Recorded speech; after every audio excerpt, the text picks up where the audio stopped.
Estamos de volta já aqui com o Boletim Gazeta e a partir desse momento a gente vai tentar ali saber o que é que se passa, viu, Marcos, na mente de alguém antes da morte.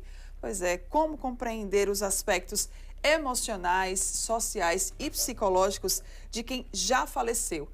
Essas e outras perguntas guiam a obra Autópsia Psicológica, um guia teórico e prático.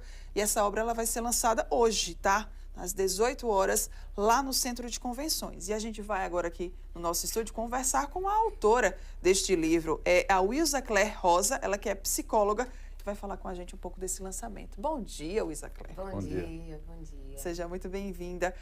Fala um pouquinho pra gente, então, né, dessa obra. Tem como a gente mais ou menos ter uma noção do que é que se passa na cabeça de uma pessoa antes da morte? Pois é, né? Na verdade, essa é uma pergunta bem complexa. E para perguntas complexas também temos respostas que são complexas, mas que, na verdade, o instrumento da autópsia psicológica, ela é algo que, mesmo tendo sido construído desde a década do final de 70, é muito pouco conhecida. A autópsia psicológica, ela vai nos ajudar a entender o perfil psicológico, na verdade, de pessoas que já faleceram. Às vezes a gente até fica na dúvida, mas como assim, né? Você então vai lá, vai ver como é que está o defunto, não é bem assim. Na verdade, nós, ao longo da nossa trajetória, deixamos e nos expressamos através dos comportamentos, das relações com as pessoas que nós convivemos. Então, após ocorrer um óbito, principalmente quando existem dúvidas, se o que aconteceu pode ter sido um suicídio, um homicídio ou um acidente, a gente pode fazer um levantamento de informações com familiares, com amigos, colegas de trabalho, pessoas que conviviam com aquele indivíduo. E aí a gente vai identificando algumas características emocionais, características comportamentais. E a partir desse perfil que nós construímos, nós conseguimos identificar melhor o que pode ter acontecido e quais podem ter sido ali as razões, os fatores que influenciaram para que aquela pessoa, por exemplo, tenha tirado a própria vida. É interessante isso porque essa pauta, né, que aborda a questão do suicídio, que é mundial, né? Sim. E a Wilza já se dedica a esse estudo há algum tempo.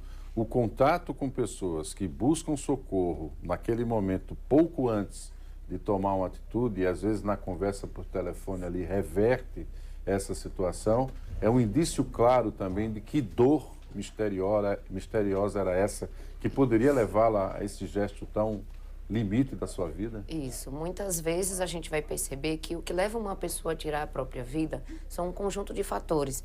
A gente pode ter principalmente questões que envolvem sofrimento, tensões, dificuldades financeiras, dificuldades de relacionamento. Muitas vezes, antes da pessoa chegar ao ato de tirar a própria vida, ela vivencia situações que são de tensões maiores. E é como eu sempre digo, é como aquele balde que a gente coloca debaixo da torneira que está o tempo todo gotejando. É como se ao longo do dia a dia dessas pessoas, elas fossem absorvendo e guardando coisas que acontecem, sendo que chega um momento que tem um último pingo que faz esse balde transbordar. E aí a gente vai perceber que esse último pingo pode ter sido uma situação, por exemplo, dolorosa, uma notícia, um conflito com algum parente, pode ter sido uma situação vivenciada no contexto da escola, da universidade, do trabalho, onde a pessoa teve uma frustração ou algo que ela planejou não saiu como ela gostaria. Muitas vezes situações de discriminação, de preconceito, de exclusão, situações onde a pessoa se sente culpada ou com vergonha de algo que possa ter acontecido, situações às vezes envolvendo a rede social. Então a gente vai perceber que existem várias causas que podem levar a pessoa ou a tirar a própria vida ou situações no qual a cena parece que ocorreu um suicídio, mas na verdade pode ter sido um homicídio ou até mesmo pode ter sido um acidente. Como eu também trago no livro exemplos de afogamentos, acidentes de trânsito. Quantas pessoas hoje a gente não vai ver lá o registro de óbito, afogamento ou acidente de trânsito, mas por trás pode ter sido um ato intencional em que aquela pessoa tirou a própria vida. Verdade. Wilza, esse já é o seu quarto livro? É isso mesmo? Exato. Vamos falar agora um pouquinho dos bastidores, né, da produção dessa obra. Como foi que se deu? Há quanto tempo, né, você já estava ali escrevendo esse livro? Isso. Na verdade, eu comecei a escrever sobre autópsia psicológica em 2013, quando eu lancei o primeiro curso aqui em Maceió, e a partir do curso de formação, nós fizemos uma atividade prática, onde nós fizemos um levantamento de 80 e poucos casos na época que nós tínhamos de registros que os óbitos eram de suicídio. nós fomos aplicar por volta de 20% desse público, que foi o que nós identificamos a residência, porque muitas vezes quando a gente chega na residência, a família não mora mais ali naquele local. Muitos casos, infelizmente, ocorrem dentro de casa, que é o comumente. Então, terminou que a gente só conseguiu 20% desse público, mas do público que nós conseguimos, a gente conseguiu fazer toda uma entrevista, todo um levantamento de informações. Identificamos nesses casos que alguns deles houve suspeita de que ali pode ter ocorrido um homicídio. Inclusive, houve uma situação em que, mesmo estando lá o registro de suicídio, mas na verdade foi o pai da vítima que tinha praticado homicídio e depois tinha tirado a própria vida, que também existem esses casos, que inclusive também no livro eu trago alguns casos de atentados em escolas. Eu acredito que alguns de vocês já devem ter ouvido falar situações em que, por exemplo, um jovem chega na escola, pratica lá diversos casos de homicídio e depois ele tira a própria vida. Que perfil psicológico é esse? Então, a gente consegue identificar diante de toda essa variedade de situações que podem ocorrer, a gente vai perceber que a gente constrói perfis psicológicos que podem envolver todas essas situações e que a autópsia psicológica é um dos instrumentos muito rico e tão pouco utilizado, mas que precisa ser mais utilizado pelos profissionais, peritos, psicólogos, os profissionais que também atuam na área da investigação. Esse é um instrumento que é essencial para a gente poder construir esse perfil psicológico e a gente identificar melhor o que pode ter influenciado para essa realidade. Agora, há um perfil no tocante à questão de gênero, mais homens, mais mulheres. Uma determinada época eu li que as mulheres buscam muito envenenamento. Sim. Os homens são mais a questão da arma de fogo, né? Ou os acidentes, enfim. Isso ainda é uma realidade? Isso, é sim uma realidade. A gente vai perceber que na maioria das vezes os óbitos de pessoas que tiraram a própria vida ocorrem geralmente em homens, porque utilizam também métodos mais letais, mais agressivos, ao contrário de mulheres, que geralmente são os maiores números em tentativas de tirar a própria vida. E que, entre essas tentativas, os métodos utilizados geralmente são aqueles, digamos, menos letais que a gente consegue intervir, essa pessoa consegue sobreviver. E é importante a gente ofertar um cuidado para todas as pessoas que a gente identifica um risco daquele sujeito em algum momento demonstrar algum sinal, seja verbalizando que a vida não tem mais sentido, que eu quero sumir, não ver mais nada nem ninguém. Então, a partir do momento que a pessoa verbaliza, já é uma demonstração de pensamentos. E essa pessoa que está com pensamentos de tirar a própria vida, ela pode demonstrar através da fala, do comportamento. E aí é quando a gente diz que o comportamento suicida ele pode ser prevenido. E todos nós, enquanto pessoas, enquanto profissionais, podemos identificar alguns desses sinais e quando a gente identificar, o que é que precisamos fazer? Buscar ajuda. E buscar ajuda em serviços que ofertem aí saúde mental.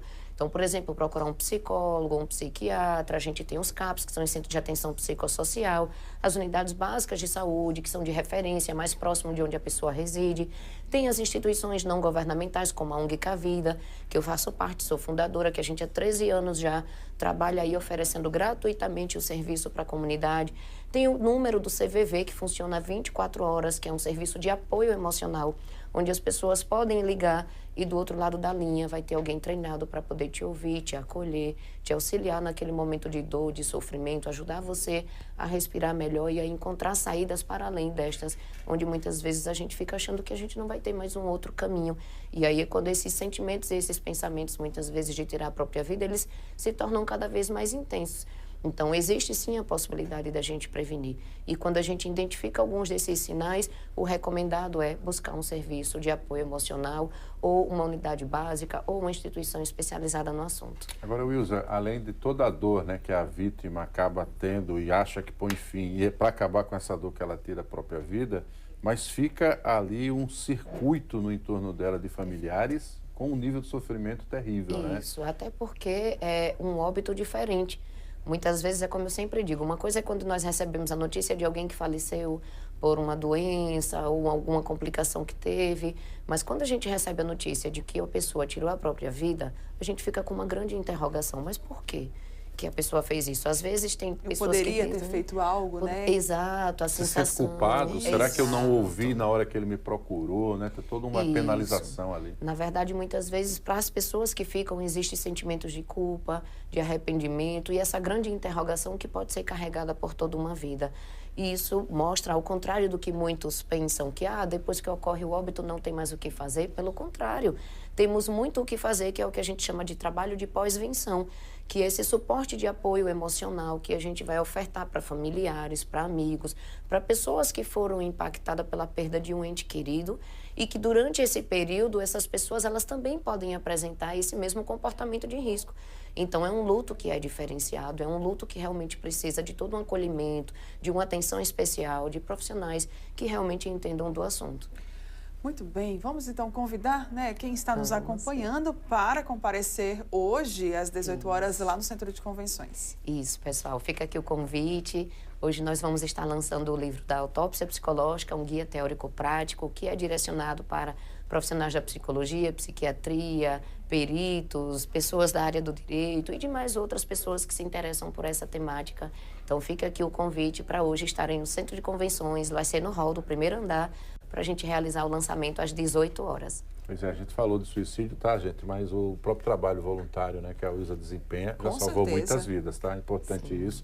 Mas, claro, a gente está sempre tentando contribuir para um debate amplo, compreender essas realidades. Sucesso na caminhada, Wilza. Obrigada. Obrigada mais uma vez, sucesso, parabéns. Vamos então agora conferir